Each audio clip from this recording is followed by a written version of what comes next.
Hello friends, আশা করি সবাই ভালো আছো। আমিও তোমাদের ভালোবাসায় ভালো আছি। তো প্রতিদিনের মতো নতুন একটা ভিডিও নিয়ে হাজির হয়ে গেছি তোমাদের কাছে। দেখো কত সুন্দর দৃশ্য আজকে সকালবেলা, তাই তোমাদের কাছে আমি ক্যামেরাবন্দি করে রেখেছি যে তোমাদের দেখানোর জন্য। খুবই সুন্দর। আর অনেকটা টাইম পার হয়ে গেছে, এখন বেজে গেছে 9টা। তাই রান্নাও চাপিয়ে দিয়েছি, যেহেতু বাবু বাড়িতে নেই, বৌদিও বাড়িতে নেই, ওরা গেছে ওর মামা বাড়িতে। তো আমি কি রান্না করবো একার জন্য, ভেবেছি মাংসই রান্না করব। তার জন্য একটা উনুনে ভাত চাপিয়েছি আর একটা উনুনে মাংসর সব কিছু চাপিয়ে দিয়েছি। তো পেঁয়াজ আর আলু ভাজা হচ্ছে, আর এদিকে ভাতও প্রায় হয়েই গেছে। তো আমি টুকটুক করে সব কিছু রেডি করে নিয়েছি। আর আমাদের মশলা সব গুঁড়োই খাওয়া হয়, আমরা গোটা সব বাজার থেকে আনিয়ে বাড়িতে মশলাটা করে নিই মিক্সিতে। তো সেই মতো আর বেশি কিছু করার নেই, যেহেতু আমি একা। তো সেইভাবে রান্নাটা হচ্ছে, পিকনিক টাইপের রান্না হচ্ছে। তো এই দেখো, তারপরে একে একে সব কিছুই দিয়ে দেবো, যেহেতু একটু ভাজা ভাজা হয়ে গেছে। লঙ্কার গুঁড়ো, হলুদের গুঁড়ো, আর এদিকে আদা রসুন বাটা সবই দিয়ে দিচ্ছি, পেস্ট করা যেগুলো। আর ছোটো একটা হামলদিস্তা আছে, সেটার মধ্যেই পেস্ট করে নিয়েছি, মানে আর মিক্সি জড়াইনি। আর ফ্রিজে যা মাংস ছিল সেই মাংসটাই আমি এখন রান্না করছি।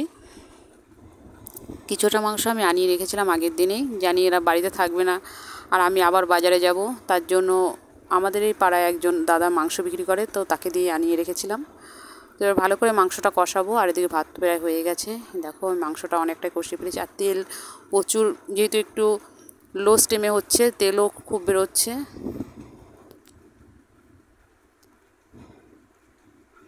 মাংসটাও প্রায় আধা কষানো হয়েই গেছে। খুব বেশি রান্না করব না, কেননা রাতে আমি খাবো না। তো দুবেলার জন্য রান্না হচ্ছে, আর যা থাকবে ফ্রিজে থাকবে যদি বেশি হয়। একা একা কী খাবো কিছুই খুঁজে পাচ্ছিলাম না, বাট একা খেতে ভালোও লাগে না। বাবার না থাকলে বেশ খাওয়াটা বেশ মজা হয় না। ও আর আমি একসাথে প্রতিদিন খাই, তাই কি বলবো। আর ও মাংসটা খুবই ভালো খায়, তার জন্য আরও বেশি খারাপ লাগবে। আর একটু টমেটো যে সসটা ছিল ফ্রিজে, আমি ওইখান থেকে একটুখানি অ্যাড করে দিলাম।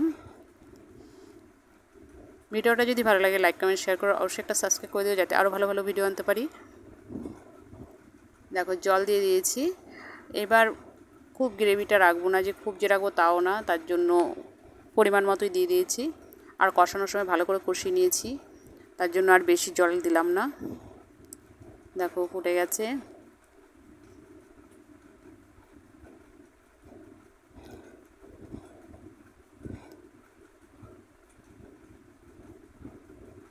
একার জন্য রান্না, চটপট করে রান্না হয়ে গেল আমার প্রায়। এবার নামানোর সময় চলে আসলো।